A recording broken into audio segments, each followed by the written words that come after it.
Hey everybody, Josh Sheridan there with the Barely Legal Podcast.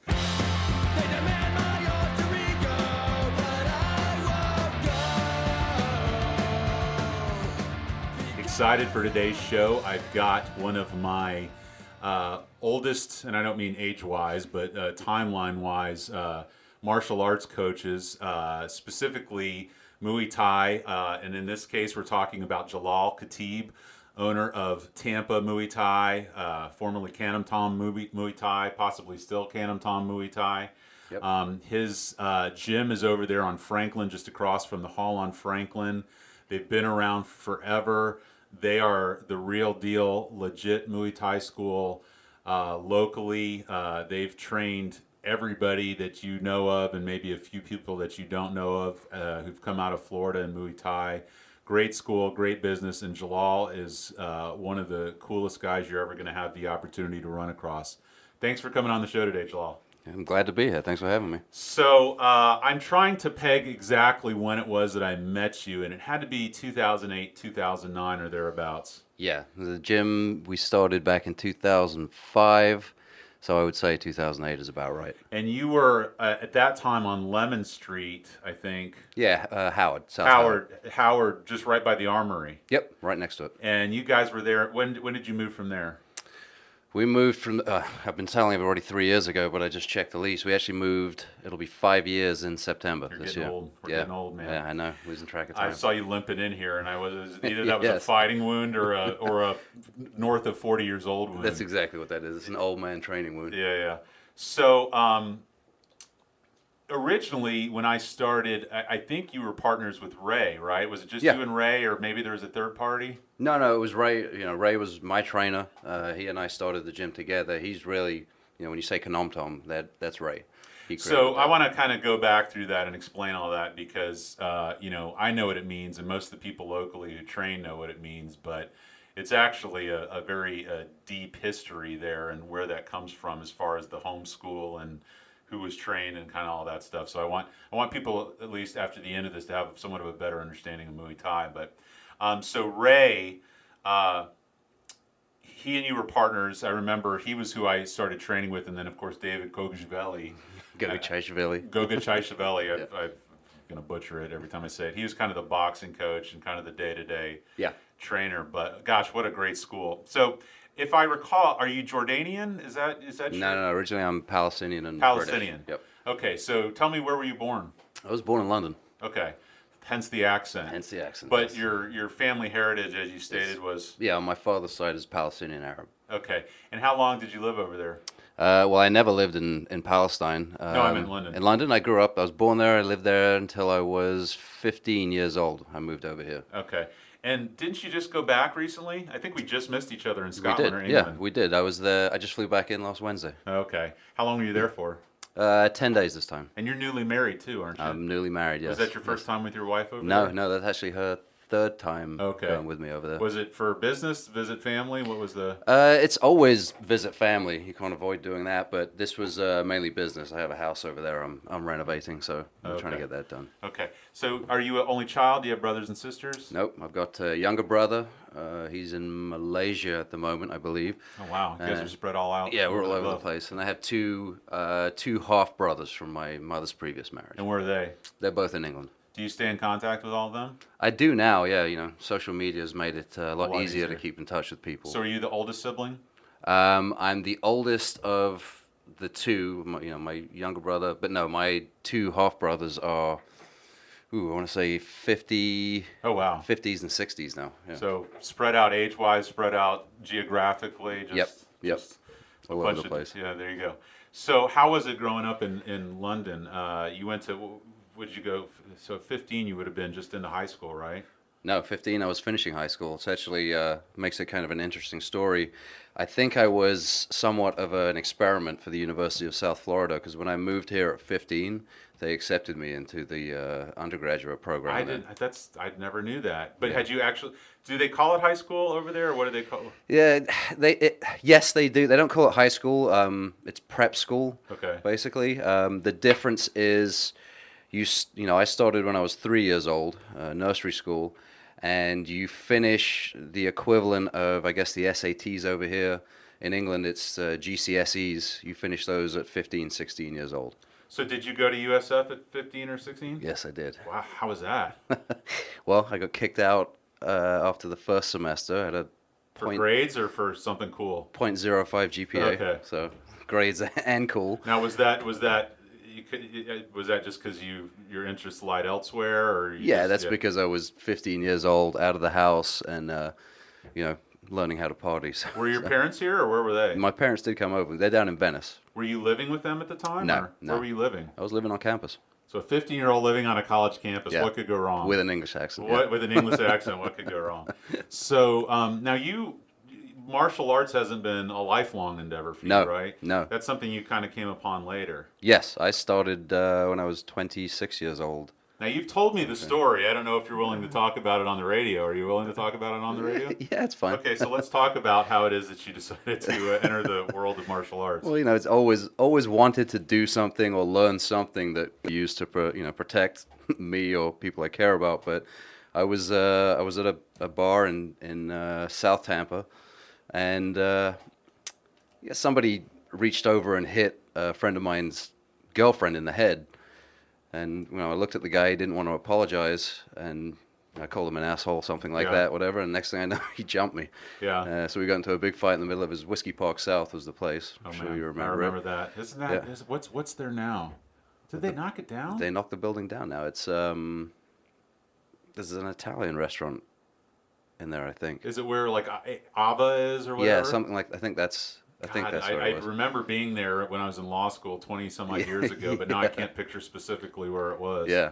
Anyway. So the guy out of nowhere jumped me.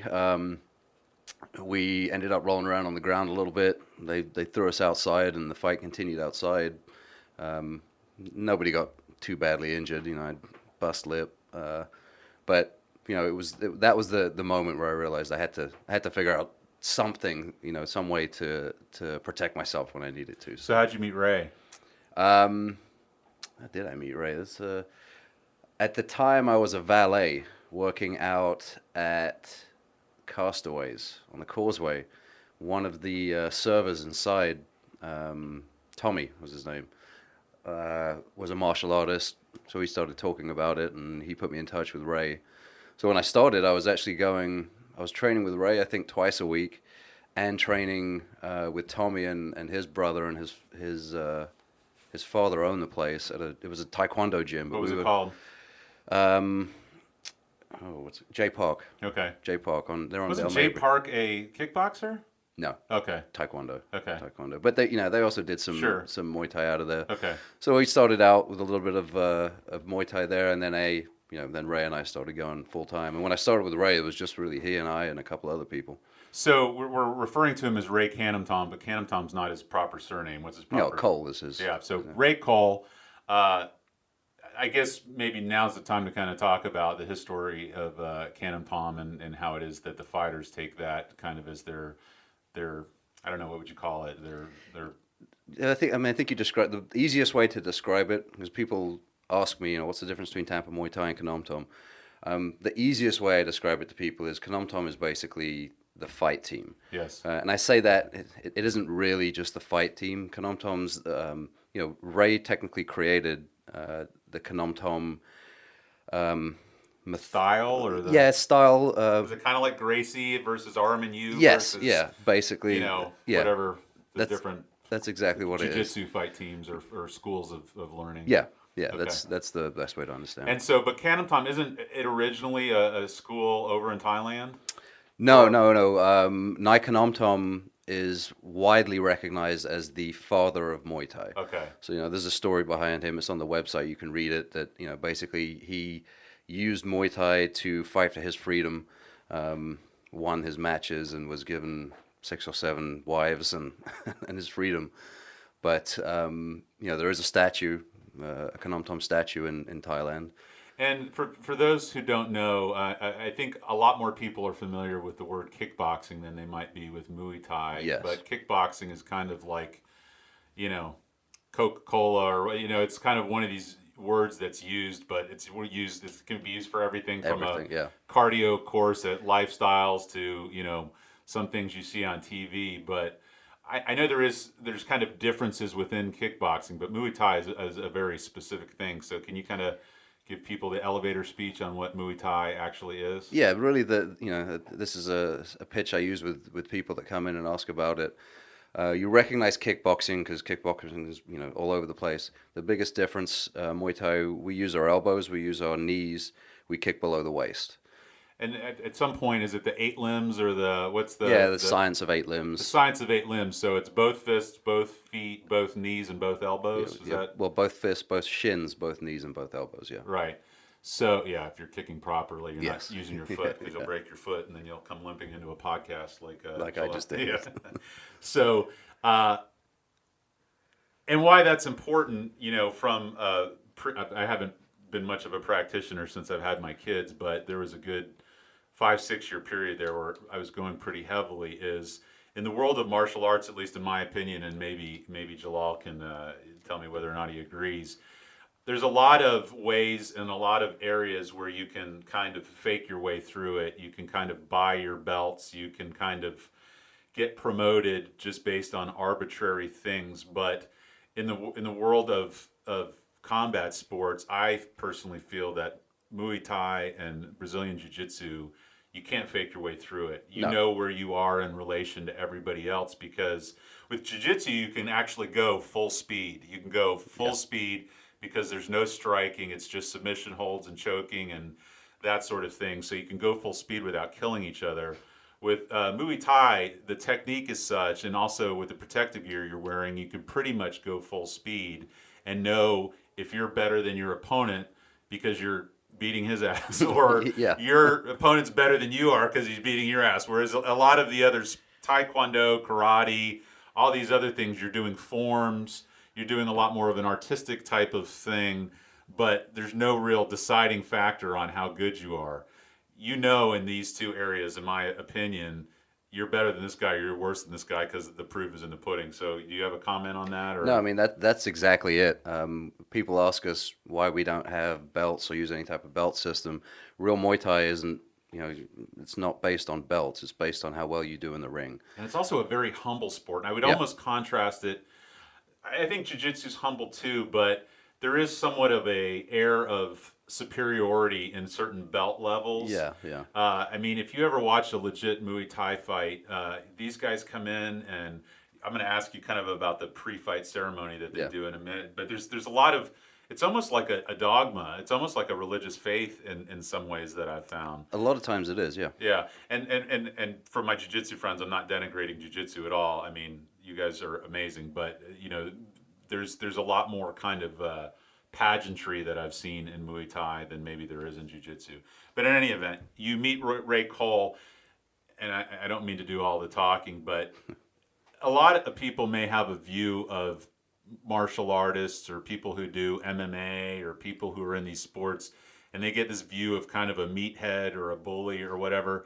You would never know, meeting Ray or Jalal, that they were involved in this. They are the two most laid back, Dave too, laid back, just nicest, humble, sweet, giving, thoughtful people you will ever run across. And I have a theory on why that is that we can talk about. But they are not bruisers. They are not bullies. They are not, whatever the derogatory term is that might come to mind when you hear fighter. And so, that's why I love them so much. I had this picture entering into martial arts of what I thought I was coming into contact with, and between Hops and Mora, my jiu-jitsu professor, and then you and Ray, who taught me Muay Thai, I've made lifelong friends with you guys, and you get I know each of you would give me the shirt, although I'm like 3 times the size of all 3 of you. You would give me the shirt off your back. So, but in any event, so you meet Ray, and how is it that you guys decide to start a school? It was an accident, really. Tampa Muay Thai was a hobby that turned into a business. I started training with Ray. Like I said, we were training 2 or 3 times a week, and then we decided to take a trip to Thailand. So actually, Ray, myself, and Angel went. Santiago? Angel, yeah. Yep. Angel Santiago went to Thailand for, I was there for a month. I think Ray and Angel came for 3 weeks, but it was in Thailand that we all kind of really fell in love with the art. How was living over there for a month?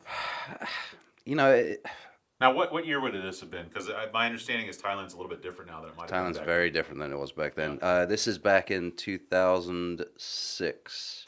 Now, up until that point, you were the only world traveler of those three, right? For the most part, Well, I think Angel, where's Angel from? he's Puerto Rican, Puerto so it's Rican, not okay. really. But no, Ray had just South spent. Florida. Yeah, he's Floridian. Ray spent some time in Japan, I think, but prior to that, but not a lot of international Because travel. he's trained in other stuff as well too, doesn't he do the what's it Kali FCS, or, yeah, Kali, which is knife Filipino fighting. combat, knife and stick fighting. Yeah. Okay.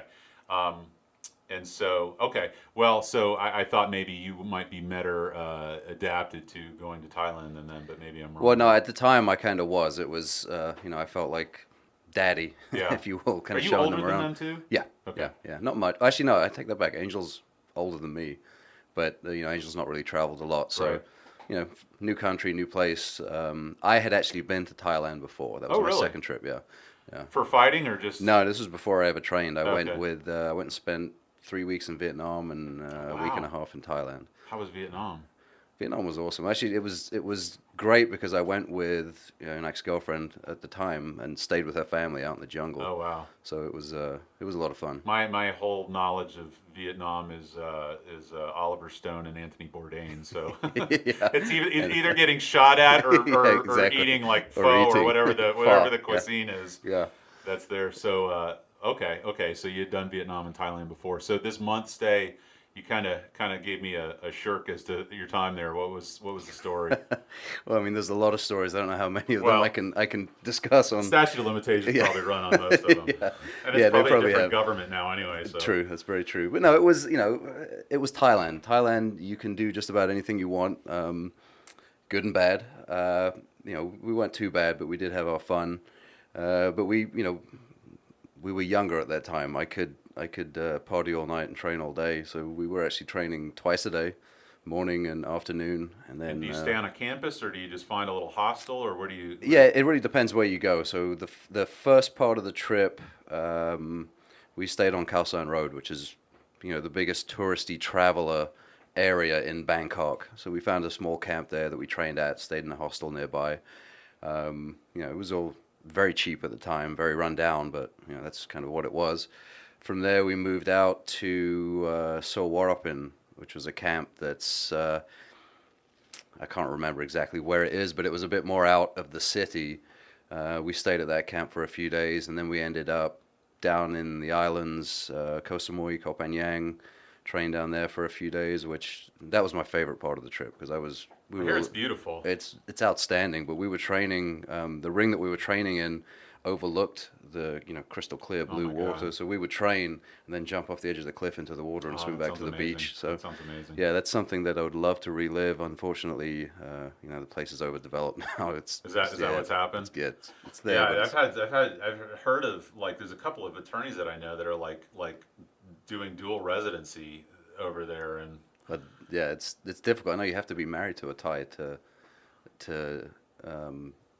do that. I don't know the ins and outs. well, of Russell it, Query, he's an attorney. He's I think a paraplegic attorney, and he was wanting to do this whole travel video series of Thailand for the handicapped to try and Oh, yeah. encourage people who are handicapped to come and see Thailand. So I thought that was kind of interesting. That's And then interesting. Yeah.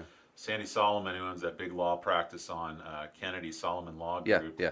DeBerg, I know Ben DeBerg, but it was his dad. I think he spent half his year over in Thailand too, but I think he married someone over there, like Yeah. you're saying. So, so when you guys come back from Thailand, is that when you start the school up? Yeah, that's literally came back. We were training off of Hillsborough Avenue down near where the casino is now in a storage unit. So I found a building, the building we started out at officially was was North Howard, just next to the Armory, old cigar factory warehouse. This is the one that I started at. No, I think you started in the second. Second There were iteration. 3 buildings in that on that land, and we were in all 3 of them at some point. Yeah, I remember that you guys were on the right side when I started, but had been at the left side. Yes. Yeah. Yeah. Okay.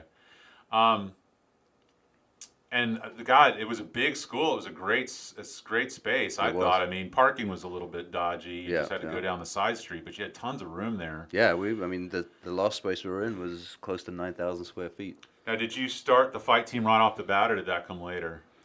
Actually, no, we started more so with a fight team than anything else. Okay. Because it was Ray, myself, Angel.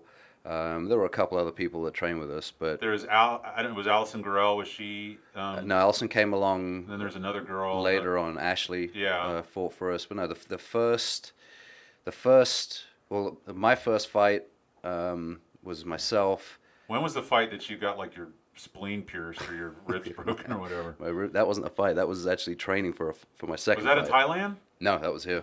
Oh, I thought I remember something about you being driven out to a fight and something happened. Am I No, misremembering? my last fight in Thailand, I broke my orbital and split the top of my head open. That's what it was. Yeah. That's what it was. And by the way, if you're going to just practice Muay Thai at You Tampa don't get Muay hit Thai, like these that. things don't happen. This No. is when you travel to Thailand and fight in the middle of nowhere. Yeah, this is when you get in the ring and compete. Yeah.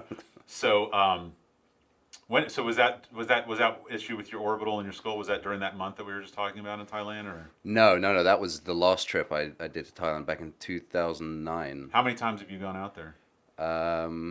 I think I've been 8 or 9 times. Okay. Wow. And so was that before or after the ribs getting broken? That was after the ribs. So the ribs happened. We came back from Thailand. Like I said, it was myself, Angel, and Alex Barrios. And then I think it was 2007 or 2000. Yeah, it was 2007 that I cracked a rib and was bleeding internally and didn't know it. And Wasn't that like didn't the person come in overweight or oversized, or was there something like that? Or no, that was. I've heard so many stories. I start to mix them up. So many stories around yeah. it. No, that was actually one of Ray's old training partners, Nikos, a great guy. You know, he didn't know what happened when he found out. He was devastated. Felt horrible about it. Yeah, and he made sure to come and visit me. But it was a freak accident. The problem is I have a tendency to get hurt really badly when I get hurt. Yeah. So With the fight team, you're fighting not just in Florida. You're fighting at least up and down the East Coast, if yeah, not all over the the country, place. right? I mean, most of the time, if we're not fighting in Florida, we'll fight in New York City, Friday Night Fights, which is one of the longest running, one of the longest running fight series in the country, if not the longest striking series. We've fought in Atlanta on Kumpon Show, you name it, Vegas, Connecticut, Glory, all over the place. Right. So, and then at some point, Ray ended up moving to California, didn't he? He did. He moved to California, then he moved back, and then he decided to move back out there. Now, isn't he coaching for the UFC or like one of the UFC gyms? He's or teaching something out like of that? one of the UFC gyms, yeah, but he's still running. You know, he's still the founder of Khanomtom, technically. So On my Facebook feed, a picture popped up from like a year or two ago that I happened to catch him on a day that he was in town, and he held pads for me when you were training my buddy Armando Edmondson. Yep, But yep. Does he still come back? Armando? I'd love to get Ray. right? Yeah, he was just back 2 weeks ago. Oh man, Yeah, I just he was missed back it. You in got to town. let me know when he comes back again, because Yeah. I haven't figured out how to have people call in yet. When I do that, maybe I can have him on that way. But I'd love Yeah, to get yeah. him on one, because Ray's another interesting. I met so many interesting people. Yeah. You know, Mark. Yep. I met through that. You know, I love David. I've been able to help a number of people at the gym out legally. Nothing that anybody should be. Nothing criminally. It's all No, it's all civil stuff. But in any event, so now are you the sole owner, or are you partners with somebody? No, technically I'm the sole owner now. Okay. You know, Ray, we bought Ray out. David Dato is the head instructor. And he also teaches boxing there, doesn't he? He does. We don't do much of that anymore. Yeah. I mean, He might do privates or something there. yeah, every now and again we will, but Okay. no, we're still So what's the address of the place currently? 1622 North Franklin Street. And literally, it's like it's like half a block from Holland Franklin. And it's right near Armature Works. It's right near the Stetson it's- Tampa campus. It's right near Cafe Hay and the Asian market. So Yep. any of those places that you can get to Tampa Muay Thai. So there's a couple other things that I wanted to touch on. Well, one of the things is what type of classes do you offer? If someone wants to come and train there, they used to have something called On-Ramp, which I think that was started, or something like that, was started after I started there. So I started there, I think it was called beginners, and then you take your level 1 test, and Yeah, then you go from there. that's So it. how is it set up now? Yeah, it's pretty much the same now. Everybody that comes through the door comes through the door as a beginner.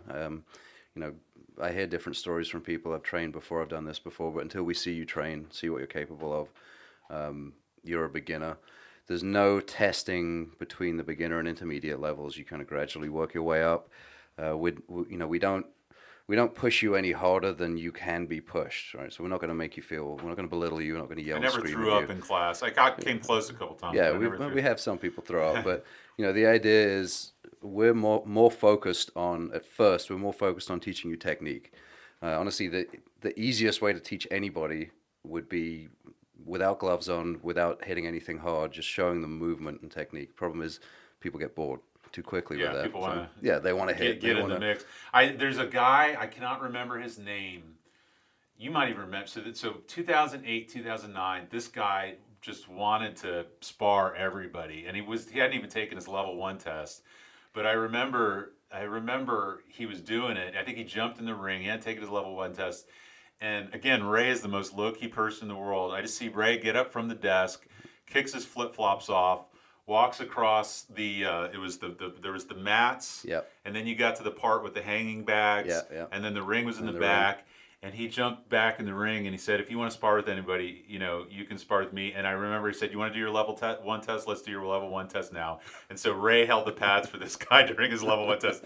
And the level 1 test is difficult in my view, and maybe you'll have a comment on this, more from a cardiovascular perspective than a yeah. technique perspective. Yeah. But this kid got the Yeah. the You got tuned up. he got the platinum treatment from Ray. And this is not something you can expect. If you go in there with no ego, you're going to be accepted with open arms. Absolutely It's right. when you go in and you try and throw your weight around or try and establish your dominance that the coaches are going to let you know, Yeah. where you lie in the pecking order. But it was the most amazing level 1 test that I ever, like, everybody just stopped what they were doing and sat around the ring and watched it. So Yeah, yeah. I mean, it's exactly true. We're not gonna. It does us no good to injure anybody that comes in there. But if you've got that much of an attitude and you don't have any respect, then that's the only way to really teach you anything. So how many students do you have currently? Right around 200 at the moment. And I don't expect you to go completely through it, but what's the schedule like generally? Pretty much Monday, Wednesday, Friday. We have 10 a.m. sessions in the morning, then 5:30, 6:30 p.m. sessions in the evening. Tuesday, Thursday, we have a 7 a.m. session. Same thing in the evening, 5:30, 6:30. We also have 3 jiu-jitsu sessions there a week now. So you can mix it up a little bit, strength and conditioning.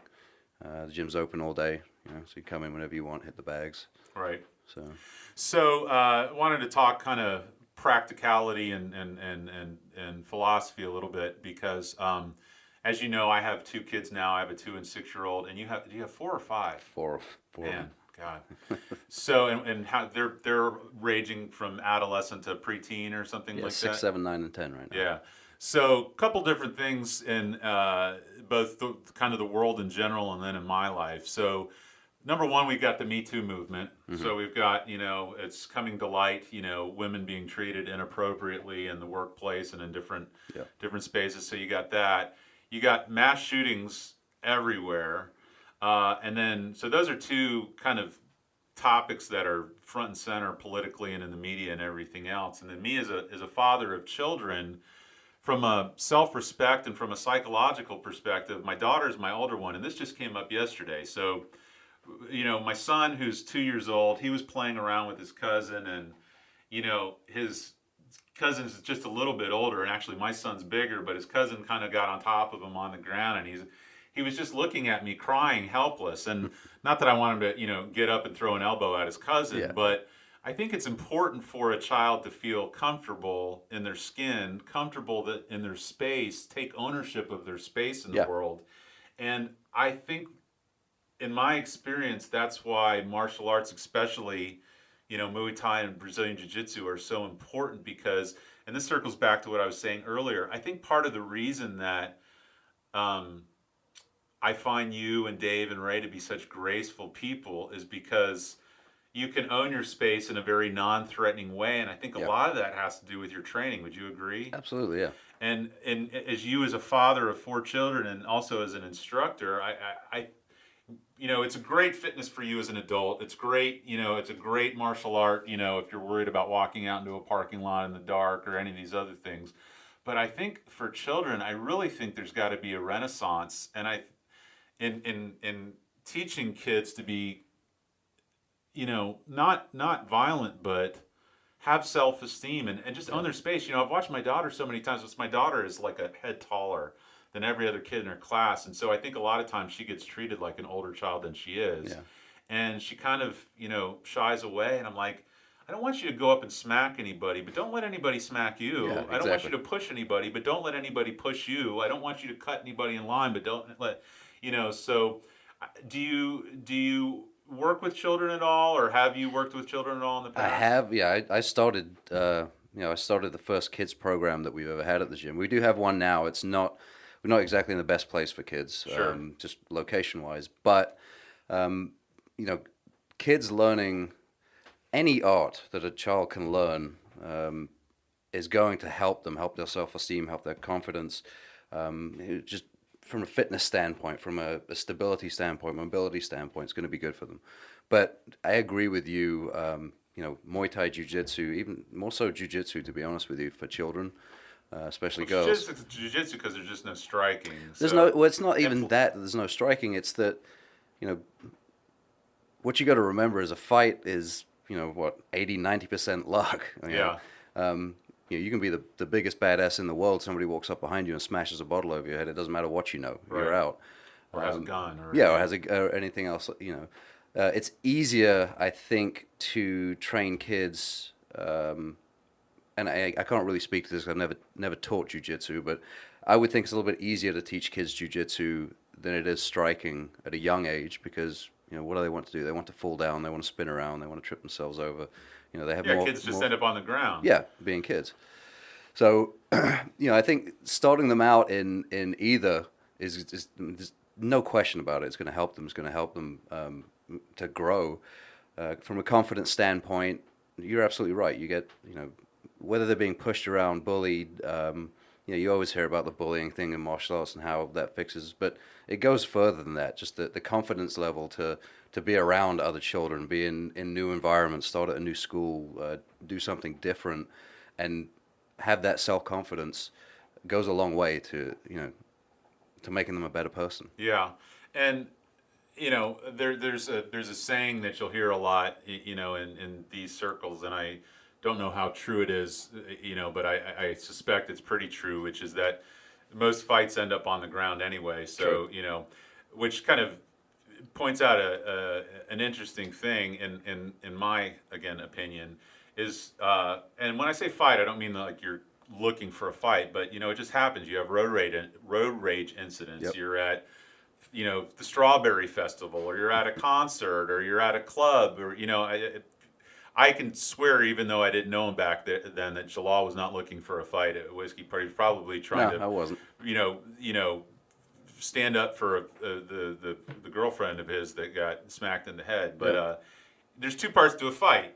You're either going to be standing up or you're going to be on the ground, Yep. right? So what's the most effective thing, in my view, to do standing up? It's to use all the available tools. Yep. And in martial arts, that's Muay Thai. Yep. That's both hands, both elbows, both knees, both shins. So when you're on your feet, you're going to want to know that. When you're on the ground, you're going to want to know jujitsu, because jujitsu is how to basically, subdue your other party. And the great thing about both sports is size doesn't matter quite so much. I think that's probably a little bit more true in jiu-jitsu, because you're going with leverage and all that sort of things. With standing up, you've got someone's reach. If they've got longer arms, they're going to be able to stand further away and hit you. But I could tell you, I'm a good deal bigger than Jalal. I'm a good deal bigger than Ray. I'm a good deal bigger than Dave. And there's just it's embarrassing. I wish I had video of back then, but just they were very gracious, but they could clown me if they were so inclined. I just think it's really practical, and I was talking to, Anthony Kuntz. Yeah. He owns another martial arts school locally, and I think Lane. Yep. Do you work with Lane, or was Yeah, there? Lane and I Okay. were kind of affiliated. So I think you had somebody was teaching Muay Thai out at his school out there Yeah, on Ganey. Jill's over there teaching a couple What's Jill's sessions. name? Jill Bossedet. That's right. I run into her all the time now. Yeah. I see her at concerts and I see her in wherever.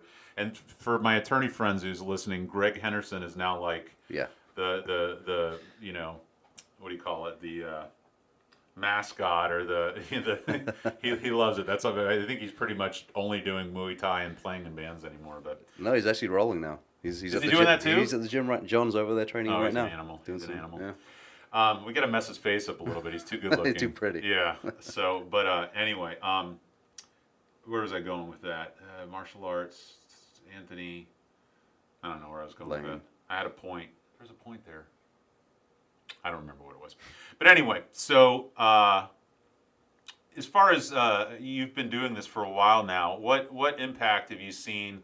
I've kind of rode the wave and seen UFC go from, a cult thing Yeah. to the biggest show in town to being sold and becoming more of a kind of sanctioned sport. I don't know that it's quite as popular as maybe it was a couple years ago, but it's definitely far more popular than it was in its beginnings. Absolutely. How have you seen the impact of that sport with Muay Thai? That was actually, I think, unintentionally, when we opened the gym, was right about when the UFC was getting its start and becoming popular, and I think it was that actually drove a lot of growth in the gym. Right. We saw a lot of people show up, call, inquire about Muay Thai and what it is. But, I can tell you that back then, most of the questions I got were, what is Muay Thai? Versus now, people generally have a better understanding of what it is. They may not know the details, the intricacies of it, but they know it's standing, they know it's punching, they know it's kicking, they know there's elbows involved. They know that most of the time when you watch MMA, when they're striking, they're using Muay Thai. And most of the time when on the ground, they're using Jiu-Jitsu. Yes, there's, other things mixed into it, but really the UFC, like I said, it drove a lot of growth for us early on, a lot of interest, and from there, now I don't see so much coming from the UFC per se.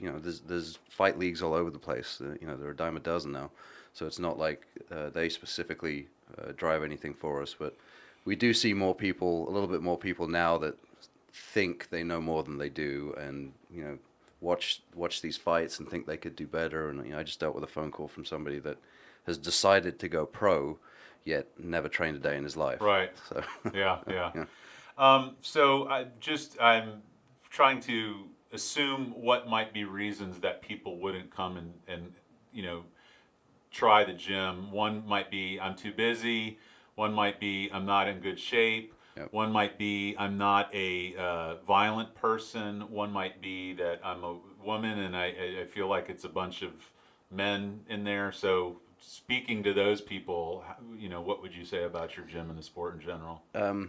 Don't make bullshit excuses. Yeah, get in there. Yeah, you don't have to be in shape to come in there. You don't have to be talented to come in there. You don't have to be a man. You don't have to be a woman. It doesn't matter. Just come in and try it. And at some points, you've had more female coaches there than men coaches, or at least half and half. I have had, right now we really only have one female, Jill, that's coaching, running sessions, and teaching Jill, private. man, if you look up her videos on Yep. YouTube, Jill's no joke. She's an inspiration to everybody. When my daughter's old enough, I'm gonna introduce her to Jill because nobody's cutting Jill in line. That's what it is, really. Just I hear the excuses all the time. Too busy. You're not in shape. I get it. If you don't like it, then don't do it.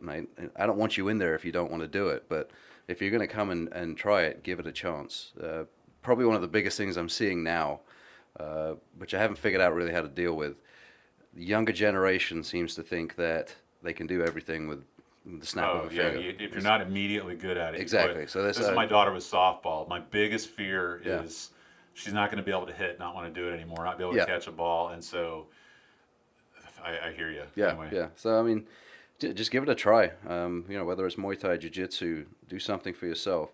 One of my, and hate to sound salesy, but it is a sales pitch. That's okay. One of my the biggest things I say to people is, you know, try it out. If you feel like, what's the best way to say this? I'm sorry, I lost my train of thought. That's okay. I remember what my question was. If you want to come back to yeah, I'll come back to okay. it. So we kind of touched on Me Too and mass shootings. So Yes, yeah. when I was talking about Anthony and Lane, I can't remember if it was Lane or Anthony that was saying it to me, but there's this whole new protocol that they're teaching with when there's a mass shooter, which is it's like subdue, run, hide, or subdue. There's some order of about, because I'm not a gun guy. I don't own any guns. I'm not a big fan of guns, but like we've got Gasparilla Music Festival this weekend, and I go there now, and it's a reality that I worry. You see Las Vegas, you see some of these other things, whether it's someone driving a car through the barricades or someone up in a hotel room with a gun, or someone just there with a gun. I literally, because all this kind of came to attention after I had trained for a long time. Yeah. And so I started asking you guys, what do you think about this? And with Anthony and Lane, they do the Haganah or the Krav Maga, which is the Israeli whatever, and there's firearms as part of that. And they're all really into guns and all that stuff. So I was asking, I was like, what do I do? What do I tell my wife? What do I tell my kids? And it was something to the effect of, if you're close enough to stop them, stop them. If you're not close enough to stop them, it's either hide then run or run then hide. I don't remember what the order is. I'm going to have Anthony and Lane on here. They can tell me what it is. But bringing it back to my point is, do you contemplate that at all in your training? Has that become a reality? I mean, I know that it's more of not a sport, but kind of an art. But the practical parts of it, do you guys implement that at all into your training, or have you at least thought of it? I mean, we do. We don't do that as in the group sessions. We keep the group sessions to authentic Thai style Muay Thai. But a lot of the private sessions I do, those guys. What do I do if this happens? Yeah. If What's the that best way happens? to deal with this or that? Should I try and kick somebody when I'm wearing jeans and shoes? Probably not. Use your elbows. They're more effective than anything else. Yeah. Did you remember what you wanted to tell people who didn't? I haven't yet. All right. Well, I'll come back to it. So where can people find you online? TampaMT.com. Okay. And you, again, your location is 1622 North Franklin all right. Street. And you guys on social media too? All over it, yep. And you guys have your fighters' videos. Yep. Who's on the fight team right now? I'm going to list the whole team. How many people are there? We've got active right now, I think I have 12 people.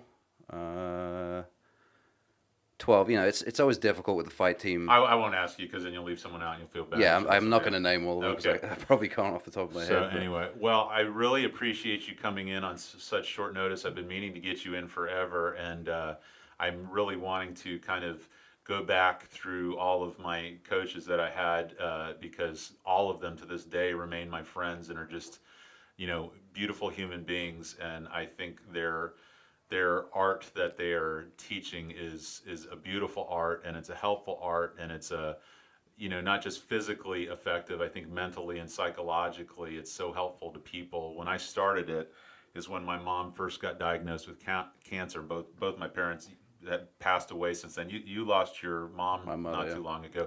Yeah. We lost our I lost my mom and your dad like within months of each other. I remember talking with you about that. But Yep.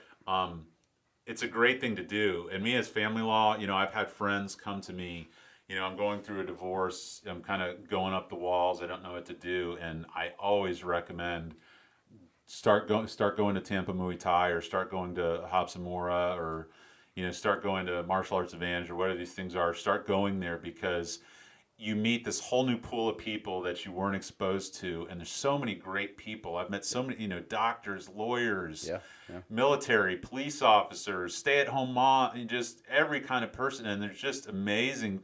It's almost like church in a way. Yeah. You meet these great people that become lifelong friends, and it's something that you can become interested in. I remember, and I'm sure you experience this sometimes when people get into it. They get into it hot and heavy right off the bat. I think within the first 2 months, I owned every pad that Fairtex made. I had gloves. I had all my clothes were, this, that, and the other. And not only that, my wife Dina can tell you, I was just watching YouTube after YouTube after YouTube, Yeah. and she was getting sick of me, like, leg kicking her and trying to do rear naked choke. I mean, not for real, but she's like, would you leave me alone? Like, you never used to do this. But anyway, just a really amazing place, and I would encourage all of my colleagues, all of my listeners, friends, family, seek Jalal out. Go there, see what they're about, watch them online, watch them in person. What do you do? Like, is there like a first class? Yeah, we do a free introductory session. Okay. Just the basics of stance and punching and elbowing and kneeing and kicking. So just an amazing thing altogether. So anyway, Jalal, thank you so much for coming in. I was going to ask you about politics, but I think I'll let you off the hook. Thank you. Yeah, Don't bring politics. Yeah, that would be a 4-hour podcast. But anyway, thank you so much for coming in. Thanks for having me. All right.